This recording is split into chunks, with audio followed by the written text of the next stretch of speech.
मैं 100% मैं विकलांग हूँ, मैं चल नहीं पाता हूँ, लेकिन मेडिकल की विकलांगता के बावजूद भी ये बड़े बड़े तालाब को आसानी से पार कर जाते हैं, जैसे कि आपको पिक्चर में दिख रहा है। तो मैं अंतर्राष्ट्रीय लेवल तक भी जाने के लिए तैयार हूँ और खुद को मैं वैसा बनाने का भी प्रयास करूँगा।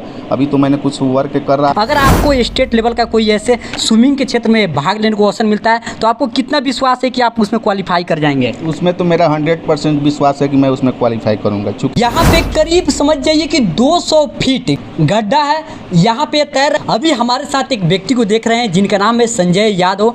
ये पेशे से शिक्षक है और ये 75% विकलांग है, जैसे कि आप देख सकते हैं। आप पैर दिखाइएगा, 75% ये विकलांग है, चल नहीं पाते हैं, लेकिन इनके पास एक ऐसा अद्भुत कला है जिसके बारे में आप जानेंगे तो वास्तव में हैरान हो जाएंगे। ये बड़े से बड़े नदी को तैर जाते हैं। यहाँ पे आपको एक पिक्चर दिख रहा है जिसमें आप देखेंगे तो ये तैरते हुए दिखाई दे रहे हैं। यहाँ पे करीब समझ जाइए कि 200 फीट गहीर है, गड्ढा है, यहाँ पे तैर रहे हैं। इनके घर में के बगल में बूढ़ी गंडक नदी है, वहाँ पे तैरना सीखे हैं, लेकिन आज तक इनको बड़े बड़े जो भी स्विमिंग के क्षेत्र में प्रतियोगिता होता है उसमें भाग लेने का अवसर अभी तक नहीं मिला है। जी बहुत बहुत स्वागत है चंपारण टाइम्स में आपका। बहुत बहुत धन्यवाद और आपके चैनल को देखने वाले सभी श्रोतागण को भी मेरे तरफ से हार्दिक प्रणाम और नमस्कार है। देखिए आप बड़े बड़े तालाब को तैर जाते हैं, कई न्यूज़पेपर में भी दिया है और कई आपके पास पिक्चर्स भी है। आपने तैरना कैसे सीखा?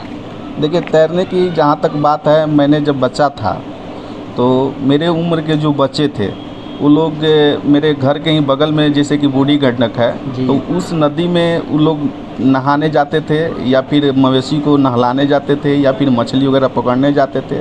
लेकिन किसी कारणवश वो लोग जाते थे तो मेरे अंदर भी ललक होती थी कि हम भी उस नदी में जाएं, लेकिन ये संभव नहीं था। लेकिन मैंने कुछ मित्रों के सहारे या फिर अपने से भी मैंने प्रयास किया उसमें जाने का, और जाते जाते उसमें मैंने कुछ तैरना सीख गया और कुछ तैरते तैरते मैंने प्रॉपर वे में तैरने लगा। और उसमें जो होता है कि पानी हमेशा बढ़ते घटते रहता है। जैसे कि सावन भादों का जो महीना होता है, बारिश होती है तो उसमें काफ़ी पानी हो जाता है, लगभग 200 फीट से भी ज़्यादा पानी उसमें हो जाता है। बूढ़ी गंडक है, आप जानते होंगे, बिहार का ऐतिहासिक नदी है, तो उसमें पानी काफ़ी हो जाता है। तो मैंने थोड़ा सा पानी रहा उसमें भी तैरने का प्रयास किया। जब बाढ़ के दिनों में काफ़ी पानी हो जाती थी तो उसमें भी मैंने प्रयास किया। और वह नदी जो है मेरे घर के जस्ट बगल में है और मैंने बचपन से, मतलब 7 वर्ष की उम्र से लगभग 18-20 वर्ष तक का उम्र हुआ, तब तक मैंने उसमें नहाना धोना आते जाते मुझे काफ़ी, मतलब प्रॉपर वे में मुझे तैरने का प्रयास, मतलब अनुभव हो गया। देखिए हमने तो नहीं देखा कि कोई व्यक्ति इतना विकलांग होने के बावजूद भी नदी में चले जाए, वो सोच भी नहीं सकता। लेकिन ये विकलांगता के बावजूद भी ये बड़े बड़े तालाब को आसानी से पार कर जाते हैं, जैसे कि आपको पिक्चर में दिख रहा है। और इतने अद्भुत कला होने के बावजूद भी आज तक आपको कभी प्रतियोगिता में भाग लेने को अवसर मिला है? प्रतियोगिता में तो मुझे भाग लेने का अभी तक मुझे अवसर नहीं मिला है। मैंने प्रयास काफ़ी किया, मैंने डीएम के जनता दरबार में भी गया, वहाँ मैंने आवेदन भी दिया।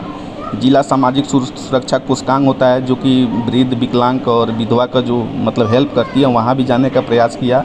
और इसके अलावा भी खेल डिपार्टमेंट जो जिला में होता है वहाँ भी, तो सारा जगह मैंने गया, लेकिन वहाँ सिर्फ आश्वासन मिला, आगे प्रमोट करने का कोई काम नहीं किया। यहाँ तक कि एक बार मुझे डीएम से, स्थानीय जो वहाँ के डीएम थे, उन्होंने मुझे एक बार सम्मानित किया और उसके बाद मुझे कोई मतलब अच्छा रिस्पांस नहीं मिला, आगे जाने का कुछ मतलब रास्ता और कुछ मार्गदर्शन जो होता है वो नहीं मिला।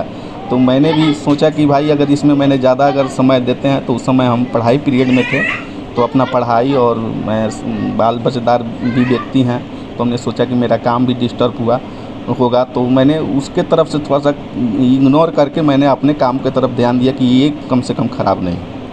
अच्छा, इतना प्रतिभा होने के बावजूद भी आपको नहीं मिला, आप उन लोगों से क्या कहना चाहेंगे जो सरकार हो या जो स्विमिंग के क्षेत्र में विशेष समझिए कि ऐसे प्रतिभागी को आगे बढ़ाते हैं, उन लोगों से आपकी क्या मांग है? लेकिन मेरा उन लोग से रिक्वेस्ट है कि जैसे कि मैं चाह रहा हूँ, मेरा हार्दिक इच्छा है कि वो लोग मुझे मौका दे। मैं अवश्य मैं अपने पूरे कॉन्फिडेंस के साथ कह रहा हूँ कि अगर मुझे मौका देगा लोग, तो मैं अपने ज़िला, अपने देश और अपने राज्य का नाम अवश्य ही रोशन करूँगा। अगर मौका मिला तो मैं अंतर्राष्ट्रीय लेवल तक भी जाने के लिए तैयार हूँ और खुद को मैं वैसा बनाने का भी प्रयास करूँगा। अभी तो मैंने कुछ वर्क कर रहा था, फिर मैं अगर मुझे मौका मिला तो मैंने इधर का ध्यान छोड़ करके मैं फुली उसी में मैं ध्यान दूँगा और उसमें एकदम मतलब उस चीज़ को मैंने अचीव करके ही मैंने मतलब दम लूँगा उसमें।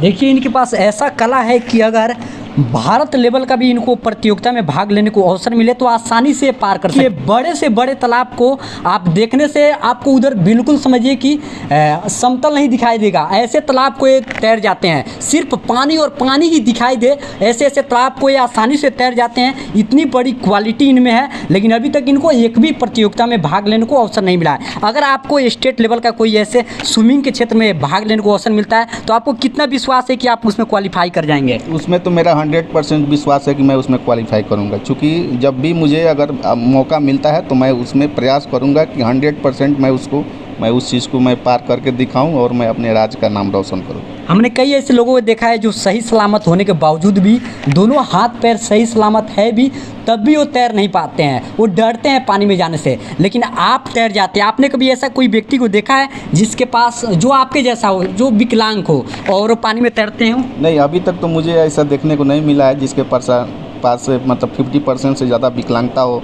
और वो तैरता हो। अभी तो मैं 100% मैं विकलांग हूँ, मैं चल नहीं पाता हूँ, लेकिन मेडिकल के हिसाब से मेरा सर्टिफिकेट 75% बना है, लेकिन वो भी सही नहीं है, लेकिन 100% है, लेकिन 75% बनाया गया है, मैं उसी को मानता हूँ। लेकिन अभी तक मैंने देखा हूँ कि 50% से ज़्यादा जो एबव विकलांग होते हैं उनको शारीरिक रूप से इतनी परेशानी रहती है कि उसमें पानी में समतल ज़मीन पर चलने में प्रॉब्लम होता है, वो तो पानी में घुसने के बाद ही छोड़ दीजिए। तो मैंने समझिए कि एक प्रयास और एक डर को ख़त्म करके ही मैंने इस चीज़ को अचीव किया। जितने भी मीडिया बंधु हैं उन लोगों से निवेदन है कि आप इनके पास आए, मोतिहारी में इनका घर पड़ेगा, आप इनके पास आए और इनका इंटरव्यू करें, इनको प्रमोट करें, ताकि इनका मंजिल प्राप्त हो पाए और हम अपना जो चंपारण है, अपना जो मोतिहारी है, इसका नाम है रोशन करें। काफ़ी प्रतिभाशाली है। ऐसे ही इंटरव्यू देखने के लिए बने रहे चंपारण टाइम्स के साथ। शुक्रिया।